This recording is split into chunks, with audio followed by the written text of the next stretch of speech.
Hey kids, we are doing a video today on how to extract honey. Peyton and I are extracting honey in the garage. As you can see, we went ahead and pulled all the supers off our bees. It'll be right there, first one to find us. We went ahead and pulled the supers off of our hives because as we're getting into later August, all those supers need to come off. I need to force the bees down into the two, deep brood boxes to start preparing for winter. Even though it's August, we got to start preparing for winter now. And so in another week, I'll go ahead and treat for varroa mites now that all the honey is off. So we are going to finish cutting the caps off of this frame. You can see that I just got done cutting the caps off of this frame here on that side. And you can see all that honey is just ready to kind of be extracted. It's oozing out. This side has not been cut yet. So the wax cappings are all currently in place, where the bees felt like their honey was a low enough moisture content that it was ready to be capped and long-term stored so that they could use that honey as a food source throughout the whole winter, or any time in a period of dearth whenever there's not a good nectar flow. So I'm going to go ahead and cut these cappings off with my knife. They do make fancy equipment to be able to do this job, like heated knives and heated decappers. They make fancy grates and tubs. I'm kind of doing things on the cheap because I only have 2 hives right now, and so eventually I will get to the point where I buy some probably more efficient equipment, but my little bent knife works pretty good, so that's what we're going to do. See, I'm going to go ahead and just cut these cappings right off, just saw them back and forth. You do need a serrated blade on your knife. You see that bee found the honey right away. Peyton and I were wondering when the first bee would find us in this open garage. And so now that they have, we're going to have to close up shop. We're going to lose our nice breeze. Because once one bee finds you, they're all going to find you. And you will see at the end of this video, when I set the super back out with all of the empty frames that we just extracted for the bees, that they are going to have a huge swarm of bees around on that honey and on that super, cleaning it all out, taking what honey they can to be able to salvage for their own use. So those bees, when they come in droves. All right. Okay, now I'll just push these cappings down through my little grate there that used to be on my smoker that I clean up real nice. Get ready for the next bit of frames. Okay, I'm going to take this over here, I'm going to put it in the extractor. This is a 2-frame extractor. It's a pretty cheap manual extractor. They make them all the way up to 10-frame plus extractors. They make them that are motorized. This is a hand crank.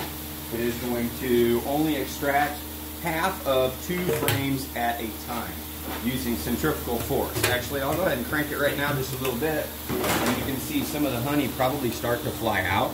Peyton, I don't know if you can video down in there, and you can see some of the honey, and there's all wax particles down in there, and we will strain all this honey and filter it.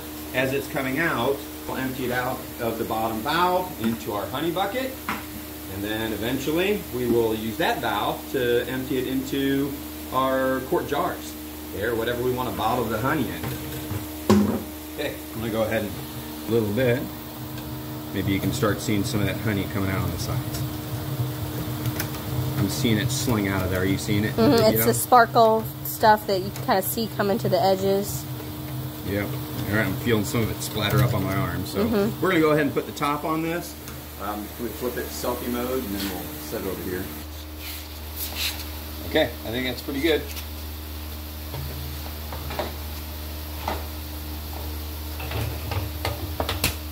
Now Peyton and I have to hold this extractor down because I don't have it bolted to the floor, and because it's kind of a cheaper extractor and it wobbles quite a bit. So I've got boards on the legs. We work together just to hold it in place while we extract the honey. It takes a few good cranks, and as you can see, it kind of does the work by itself. Not a hard thing to do.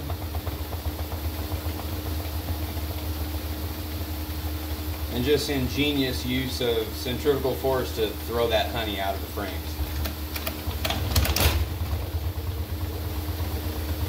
We'll spin it 3 or 4 times. And then we'll be able to pull the frames out and do it again.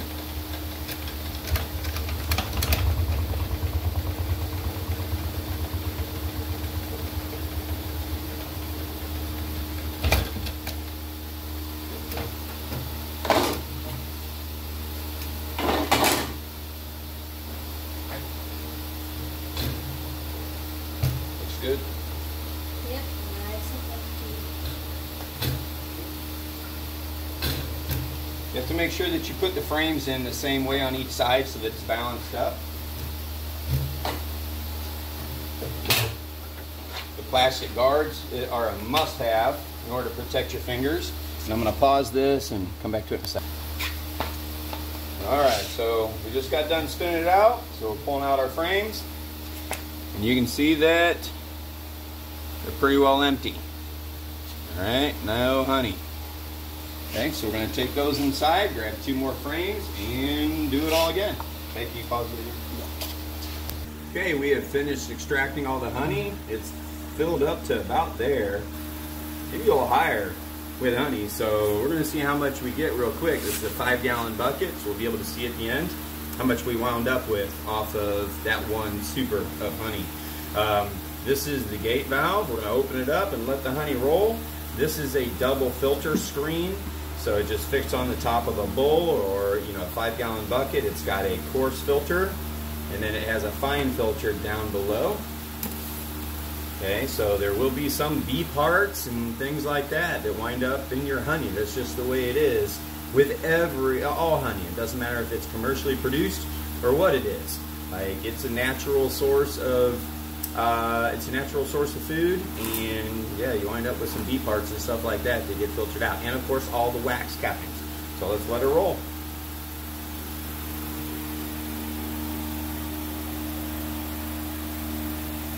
That's pretty satisfying.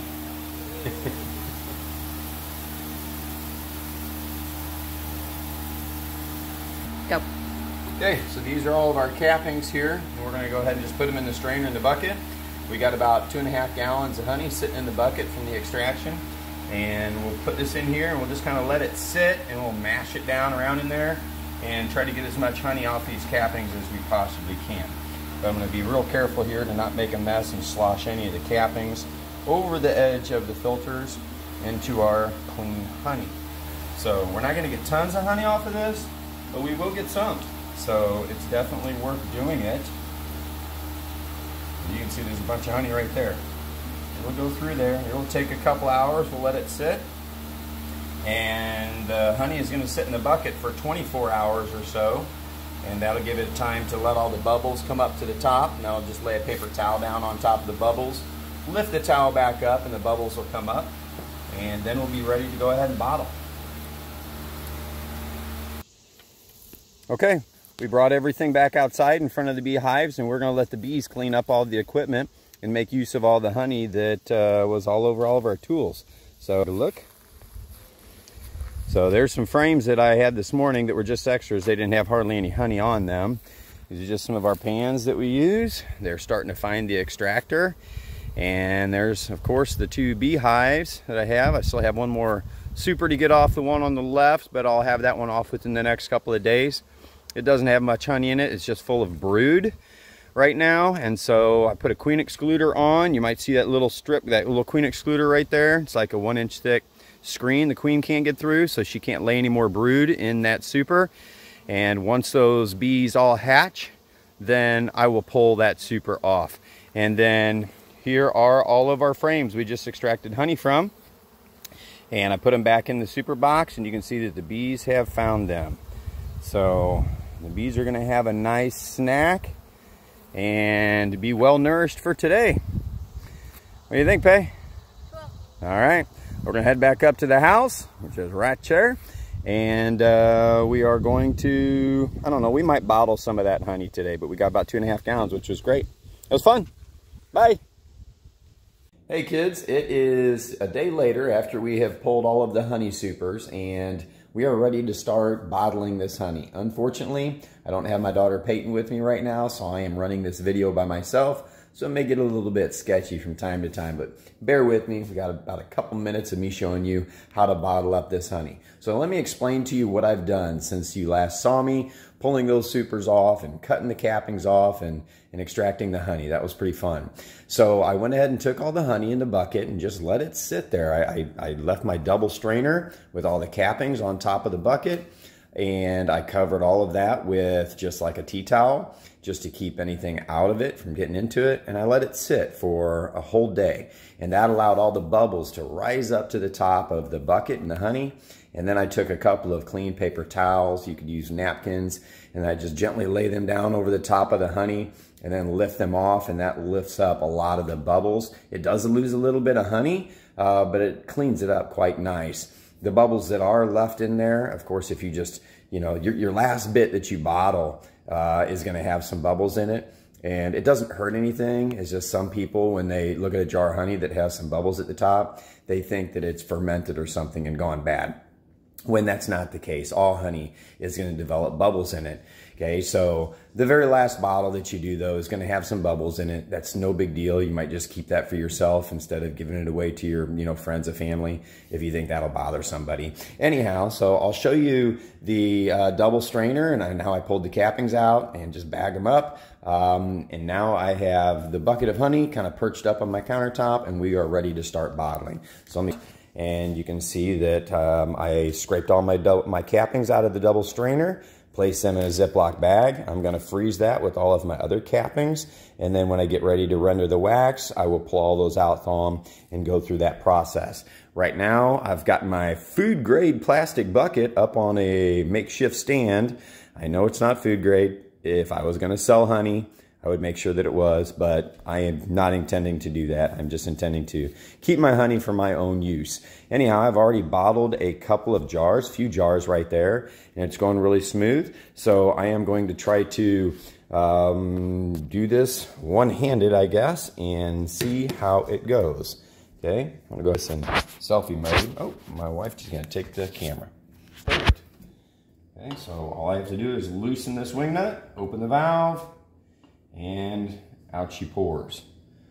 Okay, it's pretty satisfying to watch all that honey come pouring out and to look in there and know that you still got several gallons left. It's exciting to think about how many quarts of honey that you're going to get. Just going to let it fill all the way up. You can see that honey is crystal clear. Some people will filter it a little bit more than what I do with my double strainer. I feel like that does a satisfactory job. Okay, you can video the whole deal there. Okay, I feel like the double strainer does a satisfactory job.